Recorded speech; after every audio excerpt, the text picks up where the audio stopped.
तो वहीं ऑपरेशन सिंदूर पर चर्चा को लेकर इस वक्त बड़ी खबर आपको बता दें, क्षेत्रीय दल नहीं बोलेंगे हिंदी। सूत्रों के हवाले से ये जानकारी मिल रही है।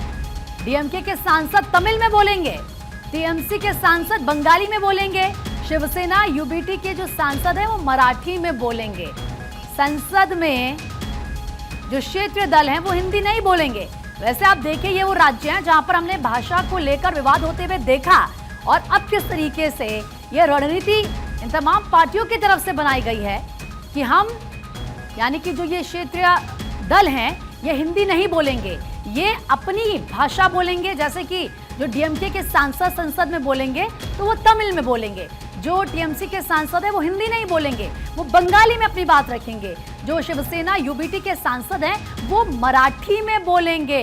तो किस तरीके से यहाँ पर विपक्ष की तरफ से आप कह सकते हैं, खासतौर पर जो अलग अलग राज्यों में सरकारें हैं या फिर जो अलग अलग दल हैं, उनकी तरफ से, जो क्षेत्रीय दल हैं उनकी तरफ से ये रणनीति तैयार की गई। अब देखना होगा कि संसद से क्या तस्वीर निकलकर सामने आती है। वैसे ही हम देख रहे हैं कि किस तरीके से भाषा विवाद लगातार बढ़ता गया है। हाल फिलहाल में हमने ऐसी तमाम तस्वीरें देखी, महाराष्ट्र में हमने देखी किस तरीके से राजनीति भाषा को लेकर की जा रही है। हमने उद्धव ठाकरे, राज ठाकरे को देखा कि किस तरीके से उन्होंने राजनीति करने की इस पर कोशिश की।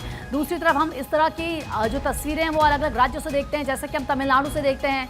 इसके अलावा आप देखिए बंगाल से भी आजकल ऐसी तस्वीरें आ रही हैं। अक्षय राय ज़्यादा बातचीत के लिए हमारे सहयोगी जुड़ चुके हैं हमारे साथ। अक्षय, एक तरफ तो भाई संसद में ऐसा थोड़ी ना है कि जो सांसद है ये हिंदी नहीं बोल सकते, लेकिन अब सूत्रों से जानकारी मिल रही है कि जो क्षेत्रीय दल हैं वो हिंदी नहीं बोलेंगे, डीएमके के सांसद तमिल में बोलेंगे, टीएमसी के सांसद बंगाली में बोलेंगे, तो वहीं जो शिवसेना यूबीटी के सांसद है वो मराठी में बोलेंगे। क्या रणनीति बनाई जा रही है? क्या खिचड़ी यहाँ पर पकाने की कोशिश कर रही है दल?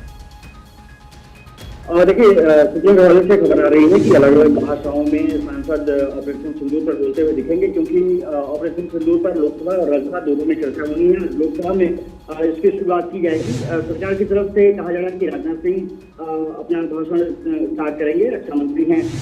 इसके अलावा कई और सांसदों को भी बोलने का मौका दिया गया है, लेकिन सबसे बड़ी खबर यही है कि अलग अलग राज्यों के अलग अलग भाषा में यहाँ पर सांसद बोलते हुए दिखेंगे। हालांकि ये साफ तौर पर है कि एक तो ऑपरेशन सिंदूर, उसके बाद पहलगाम में जिस तरह आतंकी हमला हुआ था, सभी चाहते हैं कि अपनी भाषाओं में पहुंच करके जो स्थानीय कनेक्ट है उसको साबित किया जा सके। और निश्चित रूप से अलग अलग जगहों पर अलग अलग भाषाएं बोली जाती है। निश्चित रूप से तमिलनाडु के लोगों को हिंदी बोलने में जरूर दिक्कतों का सामना करना पड़ता है।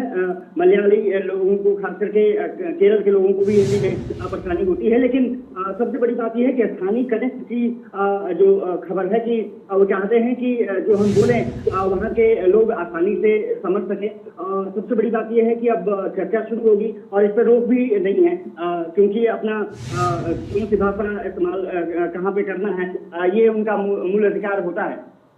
ठीक है, ये मूल अधिकार होता है, और आप कह रहे हैं कि इसी के तहत ये हिंदी नहीं बोलेंगे, जो क्षेत्रीय दल हैं वो अपनी भाषा बोलेंगे। फिलहाल बहुत बहुत शुक्रिया अक्षय आपका तमाम जानकारी देने के लिए।